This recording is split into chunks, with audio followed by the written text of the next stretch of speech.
अब वक्त है आपके भेजे हुए सवालों के जवाब देने का और इसके लिए हमारे साथ डॉक्टर आनंद शुक्ला जुड़ गए हैं जो कि हेड ऑफ डिपार्टमेंट फार्माकोलॉजी हैं केएम मेडिकल कॉलेज से। डॉक्टर बहुत बहुत शुक्रिया आपका हमारे साथ जुड़ने के लिए। चलिए पहला सवाल हम ले लेते हैं जो कि एनसीआर नोएडा से आया है। आर्या ये सवाल पूछ रहे हैं। मेरा नाम है आर्या। जैसे कि अभी लॉकडाउन हट गया है और सभी जिम्स खुल गए हैं, तो क्या जिम में जाना सेफ होगा? अगर सेफ है तो हमें क्या प्रिकॉशंस लेने चाहिए जिम जाने से पहले और जिम से आकर? डॉक्टर शुक्ला, देखिए डिस्टेंस तो जरूरी है थोड़ा बहुत, क्योंकि पर्सनल स्पेस पहले भी 18 इंच का माना जाता था, वही बढ़ गया है।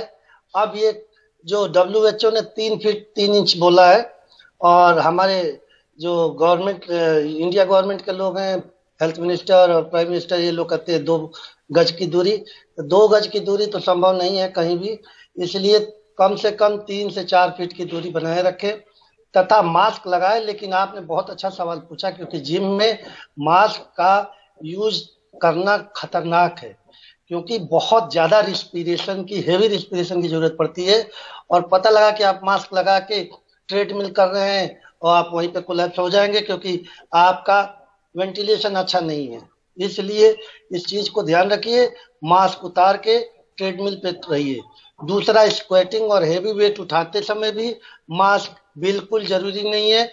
या तो आप जिम जाएं या न जाएं, मास्क वहां पे इस्तेमाल करना खतरनाक है। दूसरी बात जो बहुत जरूरी है कि आप जब वहां से घर पे जाएं तो आप आराम से नहाएं, हल्का गर्म पानी, करीब 40 डिग्री सेंटीग्रेड मैक्सिमम, और उसके बाद जो है 40 डिग्री में काफ़ी जो है वॉश आउट हो जाएगा जो भी इन्फेक्टेड मटेरियल्स होंगे, या कोरोना वायरस का भी वायरस होगा तो। और उसके बाद आप ठंडे पानी से नहा लीजिए, स्किन आपकी फिर बिल्कुल टाइट हो जाएगी, क्योंकि गर्म पानी से थोड़ा स्किन लूज होती है। और आप बिल्कुल ठीक है, 2 बार साबुन जरूर लगाएं। एक बार पहली बार लगाएंगे तो आपका पसीना धुलेगा और आपके स्वेट के पोर्स खुलेंगे। दूसरी बार आप लगाएंगे तो जितने भी बैक्टीरिया और फैटी सिक्रीशन है, स्वेटिंग है, वो सब वॉश होगा। चलिए धन्यवाद। चलिए डॉक्टर अगला सवाल ले लेते हैं जो कि वंदना ने पूछा है।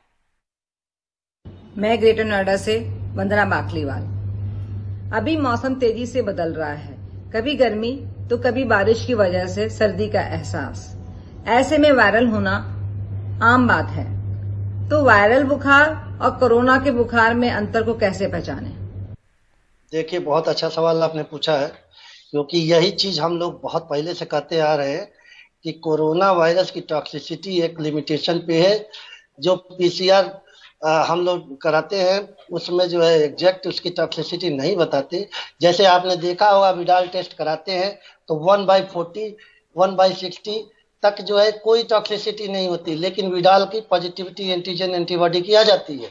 सेम चीज इसमें भी है, इसीलिए इंडिया सेफ है, क्योंकि आप लोग इतना अच्छा खाना बना के बच्चों को खिलाती हैं, क्योंकि इसमें फैट भी होता है, प्रोटीन भी होता है, कार्बोहाइड्रेट भी होता है, जो कि बहुत ही इंडियन इन्वायरमेंट के लिए सूटेड है। और हमारा जीन जो है एक्टिवेटेड है बिकॉज ऑफ द स्पाइसेज। जो स्पाइसेज आपने दे रखा है वो भी बड़ा कारगर है, इसलिए ये बहुत अच्छी चीजें हैं। तो हम लोगों को बिल्कुल घबराना नहीं है, क्योंकि हम लोगों का बॉडी जो है 4 सीजन के लिए एक्लिमेटाइज्ड है, और इसीलिए इम्यूनिटी सिस्टम हम लोगों की बहुत ज्यादा है, इसलिए बहुत अच्छा है जी। तो आप जी बताइए। जी हमारा वक्त दरअसल खत्म हो गया डॉक्टर साहब, लेकिन आपने बहुत अच्छी तरीके से समझाया, उसके लिए बहुत बहुत शुक्रिया आपका।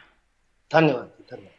चलिए आज के कार्यक्रम में इतना ही, लेकिन जाते जाते एक बार फिर से आपको याद दिलाते हुए जा रहे हैं कि अगर आप घर के बाहर जा रहे हैं, दफ्तर जा रहे हैं, तो मास्क जरूर पहने। पब्लिक ट्रांसपोर्ट में खास तौर पे मास्क जरूर पहने। हाथों को धोएं जब मौका मिले, और जितना हो सके अल्कोहल बेस्ड सैनिटाइजर का इस्तेमाल भी करें। फिलहाल हमारे इस कार्यक्रम में इतना ही। नमस्कार।